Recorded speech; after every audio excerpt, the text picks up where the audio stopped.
देखिए, ये H bomb तो नहीं है, एच बॉम्ब आ रहा है, हाइड्रोजन बॉम्ब आ रहा है। ये एक और उदाहरण है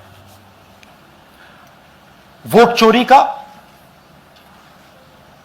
पिछली बार मैंने आपको एडिशंस के बारे में बताया था, ये हम आपको डिलीशंस के बारे में दिखा रहे हैं, और सबूत के साथ हम आपको दिखाएंगे कि ये जो डिलीशंस हुए हैं ये सेंट्रलाइज तरीके से कॉल सेंटर के प्रयोग करके, सॉफ्टवेयर के प्रयोग करके किए गए हैं।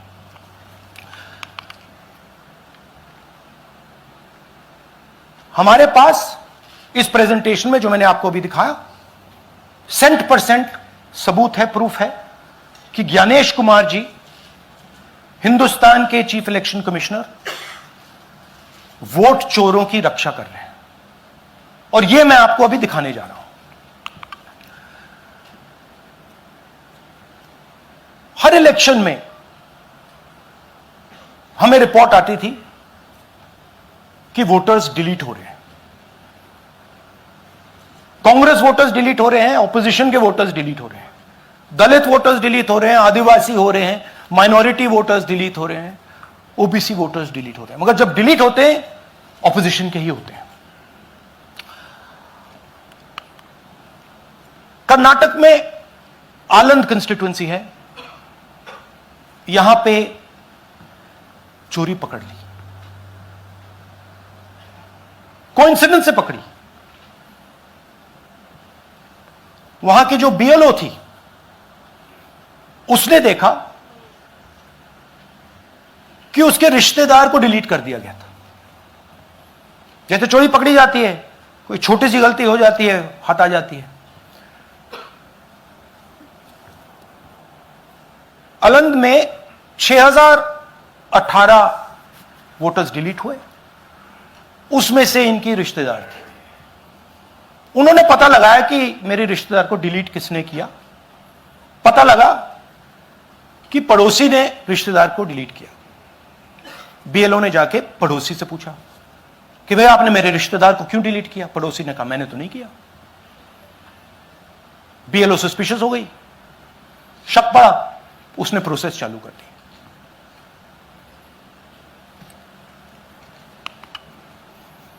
पता क्या लगा कि कोई ना कोई, किसी ने आलंद में वोटर डिलीशन सिस्टमैटिकली ऑर्गेनाइज तरीके से, सेंट्रलाइज तरीके से किया। हमें यह नहीं मालूम कि आलंद में कितने वोटर डिलीट हुए, क्योंकि इससे बहुत ज्यादा हो सकते हैं। 6000, तकरीबन 6000 पकड़े गए, उस पर इन्वेस्टिगेशन हो गया। क्या पता लगा कि फाइलिंग ऑटोमेटिकली ऑनलाइन हो रही है। मोबाइल नंबर्स कर्नाटक के नहीं यूज हो रहे,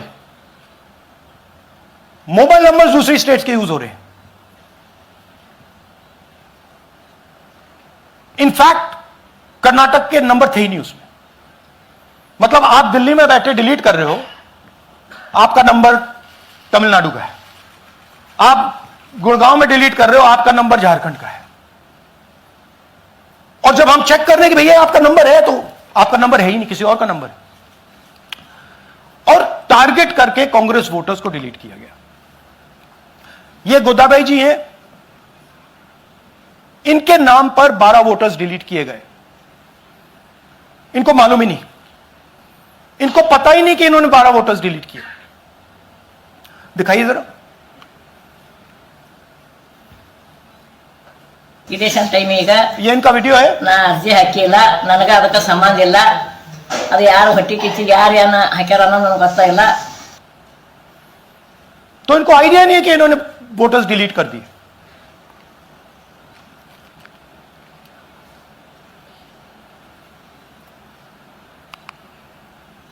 ये सारे के सारे जो नंबर्स हैं ये कर्नाटक के नंबर्स नहीं है, ये अलग अलग स्टेट्स के नंबर्स हैं। और इन नंबर्स को आप फोन करके देखिए, रिप्लाई नहीं आता है।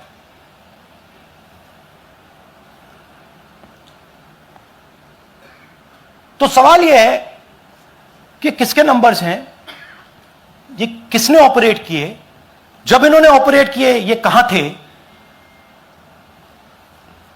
आईपी एड्रेस क्या था, ओटीपी कैसे जनरेट हुआ, कहां गया, यह सवाल है। यह दूसरा उदाहरण, सूर्यकांत जी जो अभी स्टेज पे आए थे, इन्होंने 12 वोटर्स को 14 मिनट में डिलीट कर दिया। आप फॉर्म भरने की कोशिश कीजिए, डिलीशन फॉर्म भरने की कोशिश कीजिए, देखिए। और जब हमने इनसे पूछा कि भैया आपने ये कैसे किया, वो कहते हैं मैंने तो नहीं किया, मैं तो जानता ही नहीं हूं।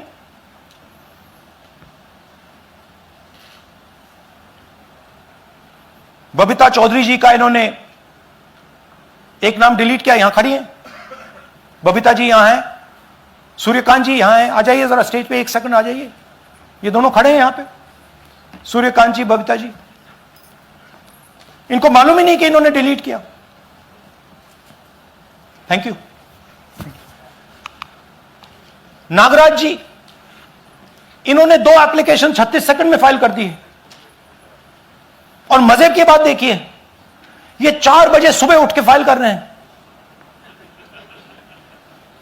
पता नहीं क्या हुआ, 4 बजे सुबह कहा कि भैया मैं 2 वोटर को डिलीट करूंगा, और कितने 36 सेकंड में डिलीट कर दिए, फिर सो गए।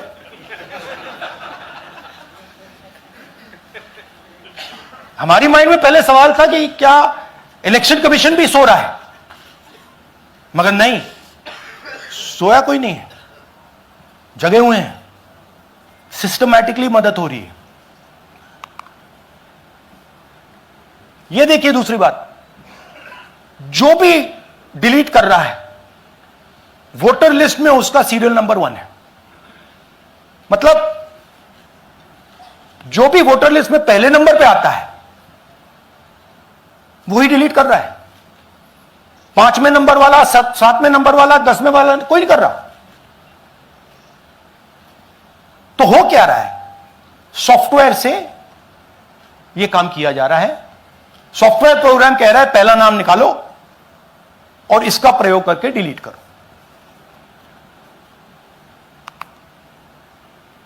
टारगेटेड डिलीशंस हो रहे हैं। कांग्रेस पार्टी पर आनंद में अटैक किया।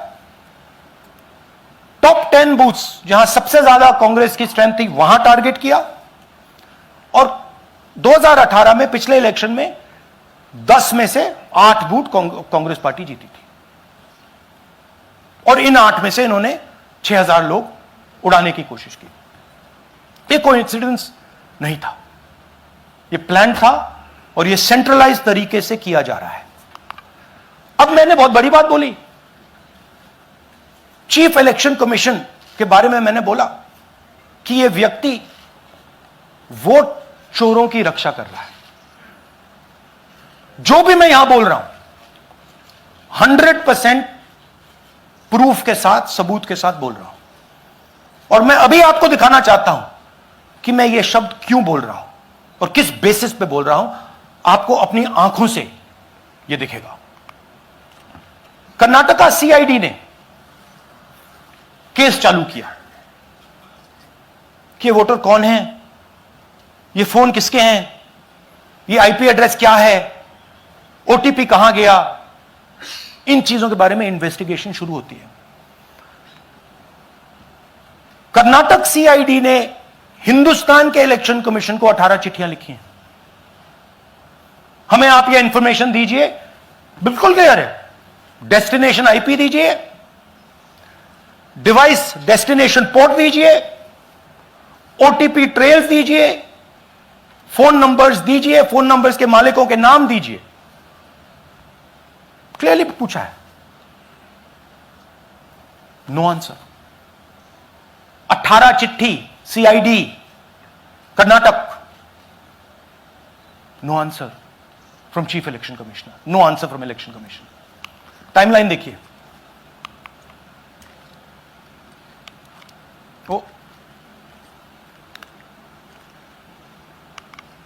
ओके, फरवरी 23 में इन्वेस्टिगेशन शुरू होती है।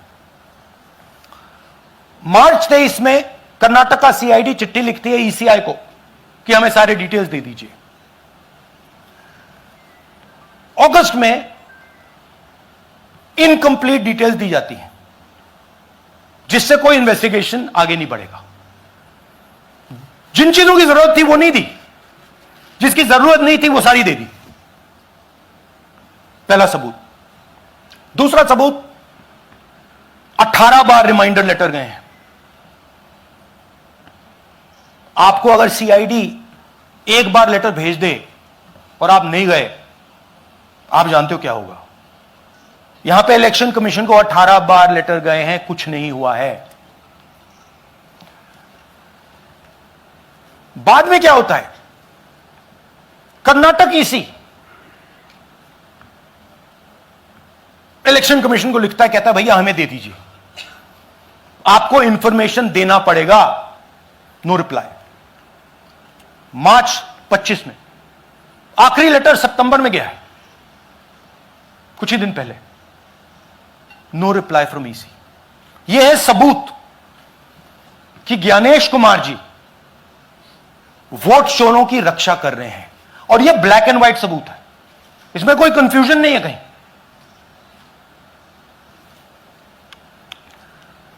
तो सवाल उठता है, यह है कौन जो सेंट्रलाइज तरीके से कॉल सेंटर के प्रयोग से, सॉफ्टवेयर से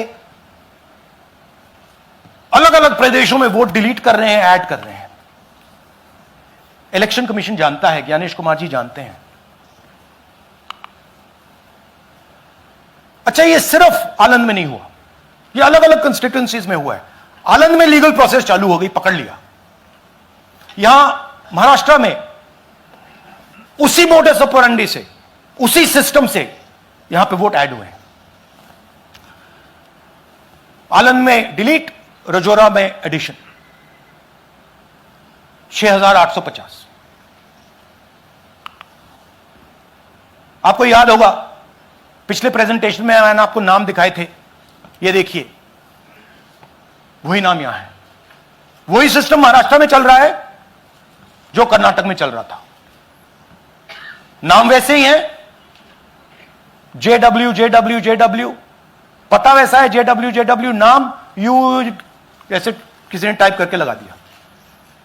तो जो ये काम कर रहा है, ये उत्तर प्रदेश में, हरियाणा में, बिहार में, कर्नाटक में, महाराष्ट्र में वही कर रहा है।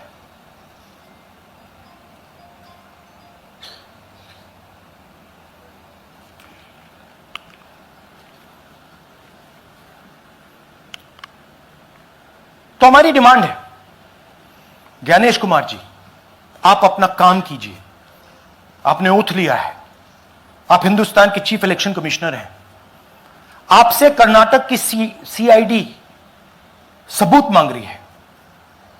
आप कर्नाटक की सीआईडी को यह सबूत 1 सप्ताह के अंदर दे दीजिए, नहीं तो पूरा हिंदुस्तान के सारे युवा इस बात को एक्सेप्ट करेंगे कि आप हिंदुस्तान के कॉन्स्टिट्यूशन, हिंदुस्तान के संविधान की हत्या में शामिल हो, हिंदुस्तान के संविधान की रक्षा नहीं कर रहे हो, और वोट चोरों की आप मदद कर रहे हो। Thank you. और थोड़ी देर में हम आपको हाइड्रोजन बॉम्ब दिखाने जा रहे हैं। नहीं, आज नहीं, थोड़ी देर में उसकी प्रिपरेशन चल रही है। क्योंकि हम देखिए, मैंने टीम से कहा है कि अगर मैं स्टेज पे जा रहा हूं,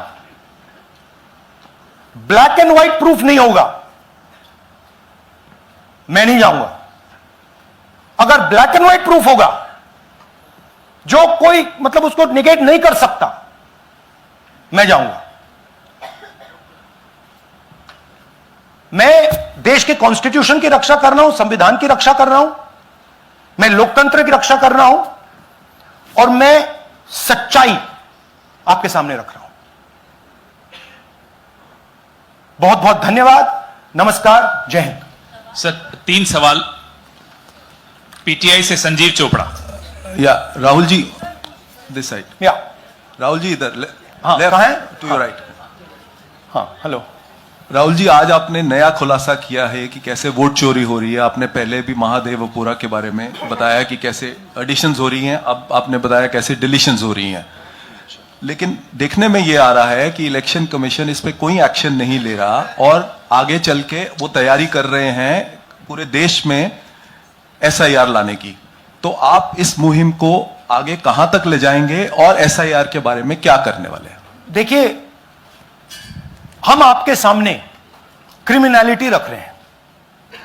हमारा काम आपके सामने सच्चाई रखने का है और हम रख रहे हैं।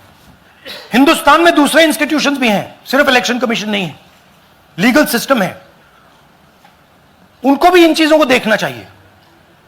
यहां पे हम चीफ इलेक्शन कमिश्नर के बारे में ब्लैक एंड व्हाइट कह रहे हैं। आपने कहा कि हमने एडिशन डिलीशन दिखाया, पहले प्रेजेंटेशन में मैंने एडिशन दिखाया था, अब हमने डिलीशन दिखाया है, मगर हमने एक और चीज जोड़ दी है।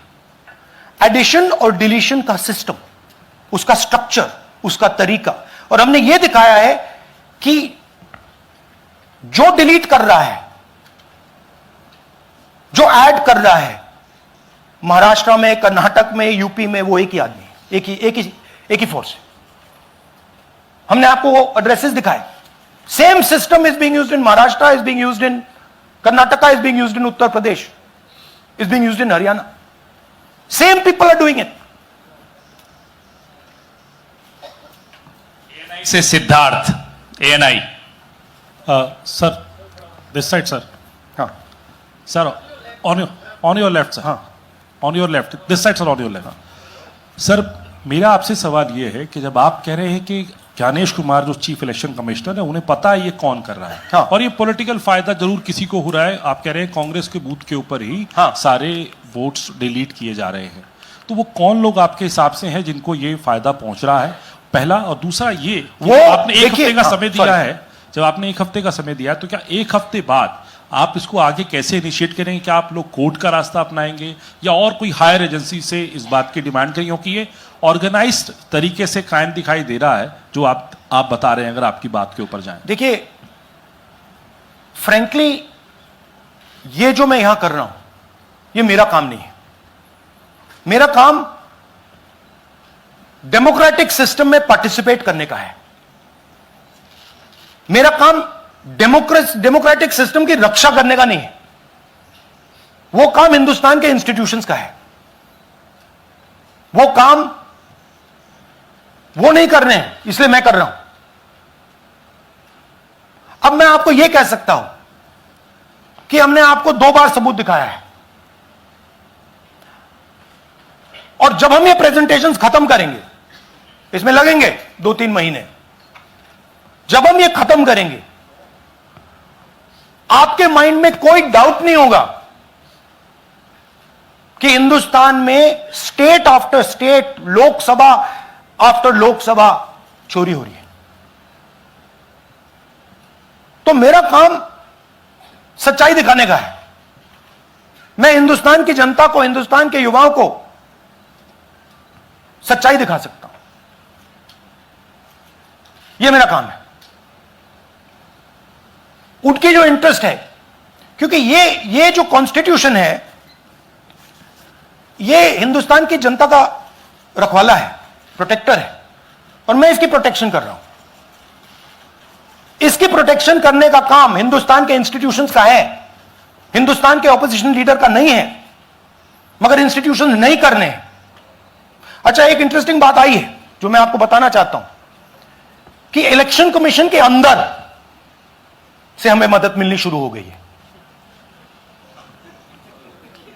मैं साफ बोल देता हूं, इलेक्शन कमीशन के अंदर से, पहले नहीं हो रहा था, अब इलेक्शन कमीशन के अंदर से इंफॉर्मेशन आ रही है। यह रुकेगा नहीं, यह रुक नहीं सकता है, क्योंकि हिंदुस्तान की जनता इस बात को एक्सेप्ट नहीं करेगी। एक बार हिंदुस्तान की जनता को, हिंदुस्तान के युवाओं को पता लग गया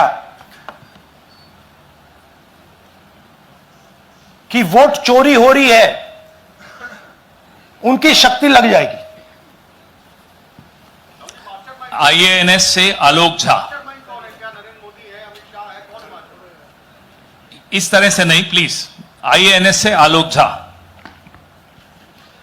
वो भी मैं आपको दिखा दूंगा, वो भी मैं आपको प्रूफ के साथ दिखा दूंगा, है हमारे पास। राहुल जी, हाइड्रोजन बॉम्ब में ब्लैक एंड व्हाइट है। मैं फाउंडेशन लगा रहा हूं, मैं फाउंडेशन क्रिएट कर रहा हूं, है हमारे पास। मैं स्टेज पे बिना प्रूफ के नहीं चढ़ूंगा, बता रहा हूं। राहुल जी, आपने कहा ऐसे ऐसे मत पूछिए please. Last question. Rahul ji, IANS से आलोक झा। राहुल जी इधर। आपने कहा आपके पास आलोक झा इधर सर। कहां हैं जी? हाँ, आपने कहा सर कि आपके पास पुख्ता सबूत है, ब्लैक एंड व्हाइट सबूत है, तो क्या अगर ईसीआई अभी जवाब नहीं देती है तो कोर्ट का रुख करेंगे, ये ऑप्शन है आपके पास, जाएंगे? देखिए, मैंने कहा कि मेरा काम as opposition leader normal situation में मेरा काम ऑपोजिशन का रोल है, सरकार पे प्रेशर डालने का रोल है। मेरा काम हिंदुस्तान के लोकतंत्र को बचाने का नहीं है। मैं वो काम कर रहा हूं, इस स्टेज पे मैं वो काम कर रहा हूं। तो मेरी सोच है कि as a patriotic Indian, as somebody who loves India, who loves the constitution, it is my duty to put the truth in front of the people of India. अब अगर हिंदुस्तान के इंस्टीट्यूशंस कुछ करना चाहते हैं, वो करेंगे। उनमें भी बहुत लोग हैं, जैसे मैंने आपसे कहा, मैं सरप्राइज हो रहा हूं, इलेक्शन कमीशन से लोग आ रहे हैं, इंफॉर्मेशन दे रहे हैं और बढ़ रहा है वो। सर, क्या जब तक सीईसी ज्ञानेश कुमार अपने पद पर है, जैसा कि आप कह रहे हैं कि वो इलेक्शन होने नहीं देंगे, तो तब तक इलेक्शन का मतलब क्या रह जाएगा? क्या आपको आएगा कि आयुक्त इस्तीफा देने की? हाँ, तो आप इमेजिन कीजिए, और ये शॉकिंग बात ये है बस अब कि ये अभी शुरू नहीं हुआ, ये 10-15 साल से चल रहा है। ये सिस्टम है, ये स्ट्रक्चर है। हिंदुस्तान की जो डेमोक्रेसी है वो हाईजैक हो गई है। I am shocked frankly. Democracy, brothers and sisters, democracy can only be saved by the people of India. Nobody else can save democracy. Rahul Gandhi can come here and say something and say this is the truth. But the people of India, who I believe in, who I love, can do it. The day the people of India realize that आपका जो लोकतंत्र है, आपका जो संविधान है, वो आपसे चोरी हो गया है, उस दिन काम हो जाएगा। Thank you. अब आप लोग अपने स्थान पर खड़े हो जाइए राष्ट्रगान के लिए। ये है इनकी डिटेल लिस्ट, देख लीजिए। राष्ट्रगान के लिए अपने स्थान पर खड़े हो जाइए।